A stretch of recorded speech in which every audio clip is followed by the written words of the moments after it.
ko ay nagagalak, sapagkat ito'y handa nang tumibok muli. Para sa iyo, aking sinta,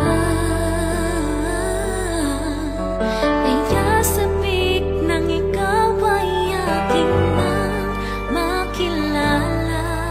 Umaasa, makakapiling din kita. Ikaw sana sa'kin ay itinadhana.